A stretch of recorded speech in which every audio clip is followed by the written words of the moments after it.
Yeah. So we will just start since it's like already Yeah, 7. no, Yeah. Okay. So, welcome to anyone who is listening today. Welcome to the session with Bonti, the student spotlight session with Tanuj. So, Tanuj, would you mind starting the session by introducing yourself briefly?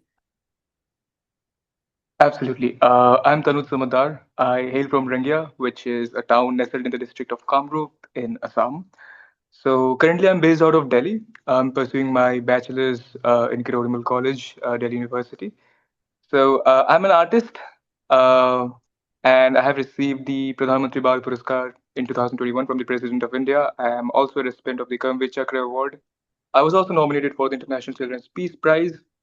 And recently, I was conferred the Billion Act Peace Fellowship by Peacedom Foundation USA.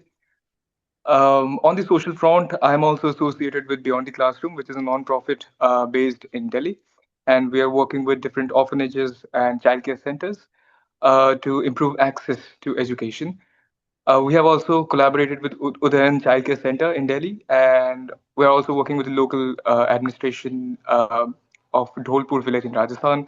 But apart from that, I also have my own social initiative, which has been christened Impact for Resilient Tomorrow, Action for Resilient Tomorrow. It is actually sort of a campaign that has been made possible through the funds from the PGM Foundation, and we are currently working with three schools in Rangia, and we have already organized seven capacity building workshops, focusing on digital literacy and making the students job ready, skilling, improving their market skills, etc., and also focusing on their communication skills as well. But yeah, I mean, apart from that, I'm also a nominee, a Commonwealth Masters Scholarship nominee for this year. My name has been nominated by the Government of India for the Commonwealth Masters Scholarship, and I'm also an Erasmus Mundus finalist for 2025, 26, 26, 27. Sorry. Yeah. Yeah, great, Tanuj. Many congratulations to you already. Like you have achieved so many things. So basically, this session will be basically a conversation, like a Q&A session. And I will start Absolutely. with the first question. It's just an informal conversation. And so, yeah, Sure. so moving on to the first question, I think it's basically about your journey, which you briefly already mentioned. But would you like to share in like briefly how it was and basically how your interest in general they developed over time? Yeah, of course. I mean, if people look at my portfolio, they get confused that I'm working in so many different fields, and they often tend to, question me that from being an artist, how did you shift to how did you pivot towards the field of policy, public policy? Now you're also active in the field of social impact. So my journey as an artist started at a tender age of 2 years old. People usually don't believe that, but I do have some of my paintings and drawings preserved uh, from that period. My mom has like seriously taken care of the pictures that I drew back then. So I was homeschooled when it comes to art education. Um I had my art tutor when I was quite young, and from then onwards, my journey in the creative field started. I was then admitted to a local art school, and uh, gradually my interest in the field of art and culture developed, and I participated in many local competitions. Local competitions became regional, regional became like zonal, national, international, and till now I have amassed almost 75 national level awards and 35 plus international level awards in the field of art and culture. My focus used to be on themes of social justice, environment, uh, wildlife conservation, etc. But my interest in the field of public policy grew when I was in college. I mean, when I was in my first year. So I wrote my first research paper. It was a policy competition, international policy competition, and I led a team of three people, and we won the second prize in the international competition. So I felt that there are a lot of other fields that I could be exploring. And gradually, as I explored different themes on which research could be done, or themes that actually piqued my interest, I found that the theme of education policy, basically, policies that would broaden the scope of education for the underprivileged children, specifically in high-risk microgeographies like that of Assam or Kashmir, or like other high-risk microzones. These themes actually caught my interest, and I started working in that direction. I have done multiple internships. I have interned with IIT Guwahati in the past. I have worked at the International Science Academy. There I researched. There I was a part of a research project that focused on charting out alternate marketing pathways for the rural handloom artisans. So yeah, and I'm currently serving as a senior editor at One Year Media News as well. For a very brief period of time, I was a junior producer at a Delhi-based media house, and I have also shadowed multiple member of parliaments in drafting policy briefs and in doing policy research.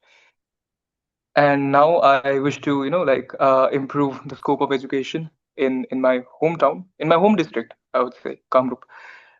And yeah, that's how things went on. Yeah. Yeah, that's wonderful. Thank you for answering that. Yeah, so moving on to the next question.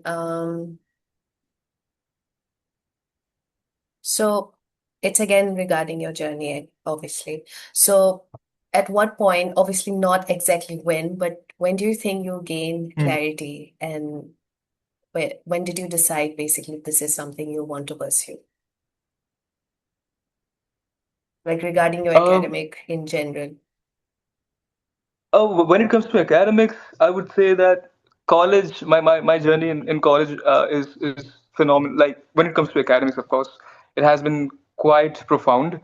I met people from different parts of the country who are actually doing a lot of stuff, in their college life, and I met people from Kashmir. I met people from I do have a few friends. I cannot actually reveal their names, but they are doing amazing work in the field of research, and they encouraged me to look beyond the goals that I used to have back then.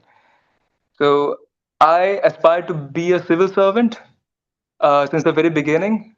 But now I feel that, of course, like no offense to civil service, it's a great job.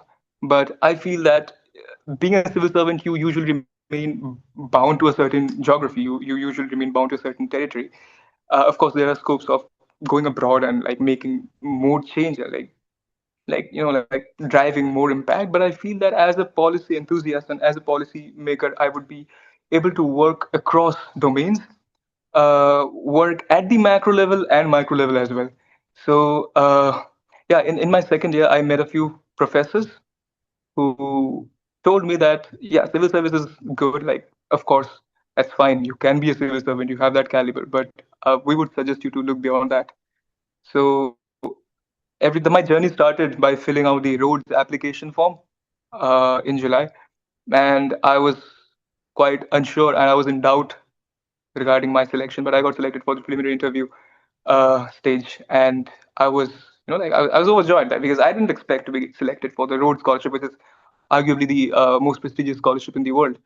But yeah, I got selected, and then yeah, here I would like to take the name of one of my mentors. His name is Anurag Jain. He's the chairman of Kiran Foundation, which is another non-profit based out of Madhya Pradesh. And Kiran Foundation is sponsoring my education, the expenses related to my education in Delhi. And I'm eternally indebted to Anurag sir for guiding me. He did a lot of help. He actually helped me with my essays. He helped me with the applications as well.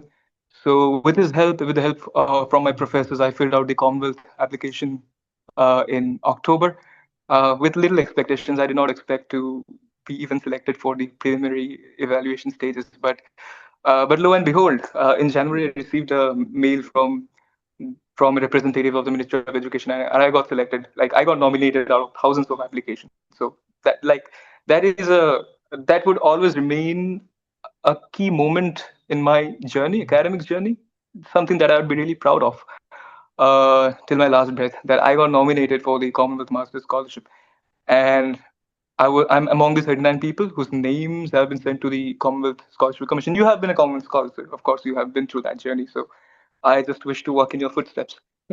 And the story of Erasmus scholarship, Erasmus Mundus scholarship. So I was least hopeful about Erasmus, to be really honest. I did fill out the form in February this year, and I did not expect much. But yeah, like I received the mail a few days back, and I have my interview scheduled on 21st of April. So yeah, I mean, I'm one among the 70, 80 people whose applications have been selected out of a pool of 2,500 applications. So yeah, feeling quite grateful for that. Thank you. Yeah, great. I think it's really important to have someone give you the clarity. And I Absolutely. also was very grateful to all the Commonwealth alumni, to my family members who actually read my essays. And I think it's really important to have certain people, like people who can guide you in like True. application and stuff like that. So moving on to the third question, which is related, and basically I think we all have been through this phase. So did you ever feel confused? I guess it will be a yes or no, I don't know. But how did you Of course. deal with deal with that phase basically, or that phase of confusion or unsurety? Um, I think everyone feels confused at certain points of their life. Even at this stage, I'm confused. I won't say that I have everything sorted out. I'm really confused about the things that I should be doing in case I don't get selected. Like, God forbid. But there is a chance that I might not get selected for the scholarship. But yeah, I mean, let's hope for the best. But just in case if I don't get selected, I would still have to figure out what I'd be doing in the following months. So I feel that it's a very common feeling, and it's fine to be confused. You should be confused actually at times because it is only after confusion that you get clarity, right? So after school, I was really confused about the things I should be doing 7 to 8 years down the line, because I was sure that I mean I was sure about the institution I would be pursuing my intermediary in. My 11th and 12th basically was done in Kendriya Vidyalaya Rangia. So I was quite sure about that. And KV, like, of course, my KV has had a very profound impact on my life as well. I met great people there. I met great teachers there, actually, I would say, who shaped the journey further. But my concern was more so related to the professional aspects of life. I feel that I became more conscious about these things that I would be doing a few years down the line back in high school. Like people don't usually care about these things when they are high school students. But I don't know if this is different for me or if this is something that people share. But I mean, I was really conscious about that. So yeah, I mean, I was confused. How did you deal with that phase? I started mentally preparing myself for certain things. Back then, my only aspiration was to be a civil servant. So, of course, no one starts preparing for civil services when they are in 11th or 12th standard. But I just, like tried to mentally prepare myself. I kept myself abreast of certain current affairs, of like basic concepts of geography, basic concepts of history, things that I was doing, like things like lessons that I was learning back in 11th or 12th. I just like refined my knowledge uh, o- about those concepts because ultimately these are the concepts that are being asked recurringly in the exam. So yeah, nothing much that I was doing, but I was basically refining my knowledge on these concepts. And I was just mentally preparing myself for the things that I'm yet to face. So yeah, Yeah, that's a great way to deal with confusion, I guess. So yeah, moving on to the next question. So I think you already mentioned about the guidance and support, I guess. Would you like to true. add anything? Is there anything you Yeah, want to tell the audience? Yeah. absolutely.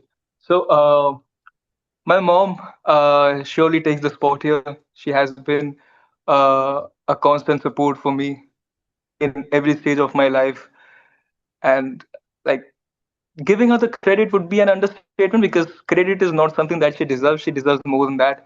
She has been there. She has been my rock. She has been my backbone. My dad was also there in all the art competitions that I participated in as a child. He used to take me there, in Mhm. those local level competitions. I still remember going to Guwahati. 6 to 7 times a week, I would say. Yes, 6 times a week. Sorry. Like every day I used to have a competition in Guwahati, and he used to take me there, like without any complaints, without any of course, like without saying a single thing to me. He was fine. যে যদি তুমি participate করবে খুঁজিছা, you can easily go there. And fortunately, I won those competitions, and that gave me that initial boost of motivation that I needed to pursue different other things, right? So, like, I feel that participating in things would actually build that confidence that you need to push yourself further. Had I not participated in those competitions, I would not have secured the awards that I have right now. I would not have received the Pradhan Mantri Bal Puraskar. I wouldn't have received Karamveer Chakra Award, and consequently, I might not have, like developed the interest in the field of research as well, in the field of public policy as well. So I feel that it is really important that you have that you have the support of your parents. I absolutely understand that your parents might not be very supportive at times, and that is fine. I mean, you should be there for yourself. That is something that I have always embodied. And there have been some moments in my life when I was in the first year of college. I was actually going through a personal storm, and I had my own back, and that is something that I'm really proud of till this day. And I changed myself completely. I changed my professional, my academic, my like personal trajectory as well. So at the end of the day, it's important that you have yourself. You don't lose yourself in the journey. You should be having your parents support as well. That is organic. People, like, parents would of course support you, but there have been cases where they don't, but that's fine. You should be there for yourself. And fortunately, I have a few friends. Like, my friend circle is very limited. I have a very limited social circle. I just have 2 to 3 people in my friend circle who actually know a lot about me. So they have been there. They are still there. I just before this interview, before this meeting, I was actually having a conversation with them. I think they are also in this meeting, if I'm not wrong. So so yeah, like, props to you guys. Thank you so much for being there. And and of course, Anurag sir, like, he has been a great help. He has been a blessing. He is a divine intervention for me, because without his support, I wouldn't have come this far. So yeah, it's important to have Yeah, people who actually support, who actually have your back. yeah, I agree with that completely. I think it's a blessing to have people rooting for you. And like you mentioned, it's Absolutely. also important that you look out for yourself as well. So yeah. So coming to like you shared your experience, you are from Assam, but looking back, what do you think students in Assam often miss in terms of guidance or exposure when it comes to academics? When it comes to academics, if I'm not wrong, did you say Yeah, academics? in general, I think you can say academics or like in general, like opportunities. Yeah. What I feel that Delhi University actually gave me that exposure that I might have lacked studying here in Assam. Of course, like, I am from Assam. I love my state more than anything. I have friends from Assam, and my dad is a journalist here. But I feel that institutions in Delhi, in Delhi University, the colleges there, the peer group that you would be having there, and the networking opportunities that you would be getting by getting admitted into these colleges, that would be phenomenal. That is something which you usually won't be able to compare with something that you would be getting in colleges of some, right? uh, we'll have to accept certain flaws, we'll have to accept certain shortcomings, but I feel that this disparity would not be something that would remain for the years that lie ahead. I mean, in the upcoming years, uh, the institutions in Assam would be having that sort of exposure, that sort of networking opportunity as well. But I feel that Delhi University gave me that exposure that I needed. I met people there. I met professors there who were really enlightened. They were seasoned researchers in their own fields, and they encouraged me. I feel that encouragement is something that you need, because I hail from a very middle class background. I did not even know that things like Commonwealth scholarship, things like Erasmus Mundus scholarship existed back when I was a kid. We middle class people have very limited goals, or I would say restricted scope of seeing dreams, because there are just a few options of becoming a doctor, of becoming an engineer, or becoming a civil servant, an IS officer. But I feel that you should be looking beyond. And this vision was imparted to me by my professors. This vision was imparted to me by some of my connections who are actually doing a lot of things in this field of public policy, which would not have become possible had I stayed in Assam. So I feel that more and more students from Assam should be doing like national level internships, because in all the internships that I've done, I have found very few people participating in those. Right, very few people from Assam actually. Sorry, to be more specific. So I feel that students from Assam, they should be like proactively looking for internships, look for internships. They should be proactively participating in these opportunities. They should proactively, attend conferences, summits, national level summits. You never know who you would meet in those conferences. I have networked with a few IS officers in those conferences. I met the director of Kaziranga National Park, uh, and I actually met two or three Padma Shri recipients as well. So I built great networks attending these conferences.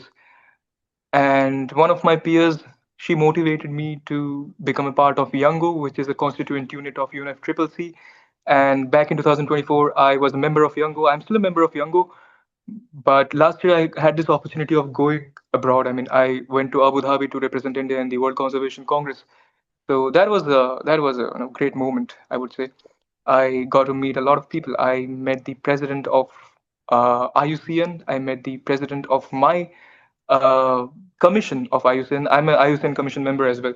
So we had a lot of insightful talks, a lot of insightful conversations, and those conversations have surely helped me frame my motivation statement. And yeah, so I would say people from Assam, students from Assam should be doing more internships, more national level internships. They should be participating proactively in these national level things. And if possible, move beyond the boundaries that you have created for yourself. Go beyond, right? So move to places where you can find more exposure and then come back to your hometown or your home district and just replicate the things that you have learned for the greater good of people. That is what I believe in. Yeah. Thank you for answering that, Tanuj. So, like you mentioned, you received the presidential award. Would you like to share that journey as well? And how did it look like for you? Absolutely, absolutely. So I feel that receiving the President's Award is a turning point in my life because even I did not know who I was before that. I was just any other normal, ordinary kid. I'm still a very average person. Like, to everyone I meet, I say that I'm the most average person that you would be meeting who just wants to explore more things, who just wants to do a lot of things, and who is like extremely curious about things that he does. So I feel that I'm the most average person. But that presidential award gave me a national exposure. It put me into national limelight, right? So more and more people got to know about me. I reached the chambers of policymakers, right? So I networked with representatives, with members of parliament, with members of the legislative assembly, with bureaucrats. So that became possible only after receiving this president's award. That is like these are how things are in India.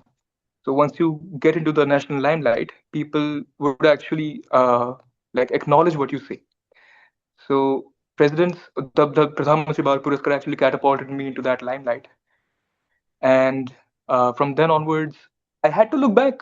But I would say the journey has been a bit easier. Had I not received the award, the journey would have looked a bit more, like the path would have looked more thorny. But now the path looks a bit smoother. And after the President's Award, I also received like numerous awards. I was nominated for the National Students' Peace Prize. I was also nominated for Assam Gaurav Award last year, which is the third highest civilian award of the state of Assam. I received the Karamveer Chakra Award, and like slowly and gradually, these things helped me build my portfolio. And now I have received a micro grant from the Peace Jam Foundation. That's something that I'm actually utilizing to improve the scope of education access in my hometown. Right, I'm already working with 3 schools here, and this has provided some sort of structure and depth to my claim of improving education access in Assam, in high risk microgeographies like Assam. Eradicating child labor is my main, what would I say? That is my main that occupies the substantial portion of my motivation statement. So something that I would be doing in integrating GIS technology and like policy into the educational framework of Assam. So these things wouldn't have become possible without the award. Of course, they are not directly related, but basically ripples uh, of the incidents that happened to me after that award. Yeah. Right. Okay. Thank you for answering that. I think so. We have like 9 minutes remaining of the session, so I'll just ask Yeah. you a few more questions. So, you already mentioned about the Commonwealth, so I won't. I have just skipped that question. But since you're in a waiting phase, like you mentioned, this is a phase I have been through during Commonwealth, especially. And it is very anxiety driven, I would say. So, what would your suggestion be, not regarding just Commonwealth, but for any student listening today? How should they deal with this, period of Absolutely. anxiety? Like, how should they instead like project that energy to something, more productive, or in general, like, what would you suggest?